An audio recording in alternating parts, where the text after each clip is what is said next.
Okay, rock and roll. So, hello everybody, good morning. So it's my learning breakfast. My name's Louise, Gardiner, and I'm a PGC student. So the subject is humour in the classroom. I'm not going to be standing here and delivering like a comedy routine, but let's have a look and see. That is what everyone was expecting. It is. I know that. I know. So we've got some aims and objectives. So I'm going to talk about benefits, the theory, and why it is important. So first of all, jokes. Why was the math book so unhappy? Does anybody know these? I've stolen off Dave, so it was full of That problems. isn't one of mine. I can tell. Why did the student eat their homework? Because the teacher said it was a piece of cake. That's what he was into. Yeah. What do you say to comfort the English teacher? See, I chose these. I chose a mix of different subjects. There. That one's a wow. What do you call an acid with an attitude?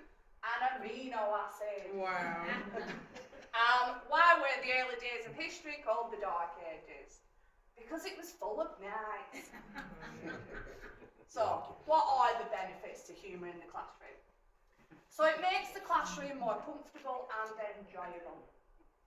It's quite as simple as that. If you create, an atmosphere and stuff, it can make it a little bit more light-hearted, especially if you are, delivering some tough material. It improves self-esteem, not only in the teacher, but your students. Increases motivation. Can assist with a more divergent way of thinking. And establishes rapport. There are a lot more reasons for it, but these were the main ones. So who says this?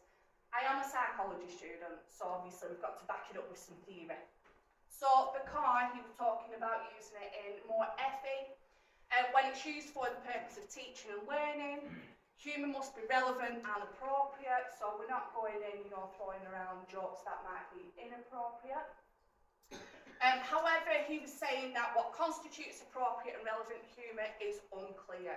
So you've got to kind of read your audience. So if you are teaching, 14 to 16-year-olds, it might be a lot different to teaching those that are coming up 18.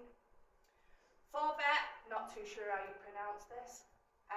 So these are quite current as well. Mentions the use of humour as a key tool in successful delivery when you're looking at students who suffer, like with, you might be working in SEND or people with emotional and behavioural issues and things. And then we've got Carver, who, allowing for greater risk of spontaneity, says that when you are adding humour in the classroom, be spontaneous about it. Don't try and plan it in.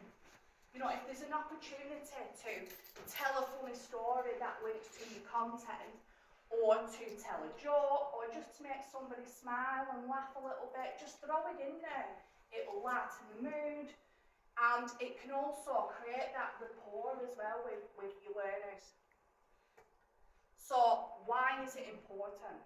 I did quite a lot of reading about this, psychology student. And the main one I was coming up with was humour in the classroom equals retention. So the more you use humour and things like that, the more they will remember, because they will associate what they've learned with how funny it was. We make it spin. Woo! So let's see if it works. What do you call an acid with an attitude? Oh, well done. No, obviously that was just a memory exercise. So we've got a little bit of homework as well. I know quite a lot of you will already use humour in the classroom, and those that don't necessarily use it in the classroom, but go away, have a think about what you're doing that is funny in the classroom and see if it does work with your retention. Try taking it out and then throwing it back in, see if your students notice it. Like, are you a funny teacher? Not obviously as funny as like Dave. But I was going to disagree with you. Have you been in this class? Yeah, we have. Then you know That's where I got these jokes from. So that's the end of my learning breakfast. Thank you. Thank you. just to follow up, so I know Jason's like obviously joking because my lessons are hilarious. Bringing humour into the classroom. But it's something that both you and I try and use quite a lot, though, isn't Yeah, we it? do, yeah. And it does. Jason, do you want to jump in? So you find it helpful? I do it without realising I'm doing it, I think. It's just like a natural thing. I think one of the things that you said there about not forcing it, but what it does, more than anything, it helps you build rapport with students who then start to trust you because, you know, you're on a sort of level with them, being able to have a laugh with them. And there's a borderline between having a laugh and it going, you know, into a Zoom. Yeah. But it's a really useful tool in helping students to connect to you. I think it helps them relax as well. I really do. Because it makes the classroom a fun place to be and a happy environment, which is where it then kicks in. And I think there's that, some teachers can be a bit nervous about doing it, you know, trying to make things fun and stuff like that, because they think, oh, there is a line that you can cross. So if it's a joke, if Karen was stood in the room and you wouldn't tell the joke, then don't tell the joke. Simple as that. But yeah. You still haven't got that filter, have you? I've not got that filter, no. But I went out to buy some camouflage trousers at the weekend, but I couldn't find any anywhere. It's just a nightmare. No response whatsoever. That means my joke has worked. That's what Jason's talking about. Does anybody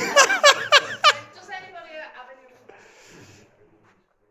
Oh, I've clearly done an excellent. Well done. Thanks, folks. There's pan au chocolat to steal. I thought you were going to go for a third one there, Jason. Yeah, now you've left the crumbs. Let's just get that. Jason's been here.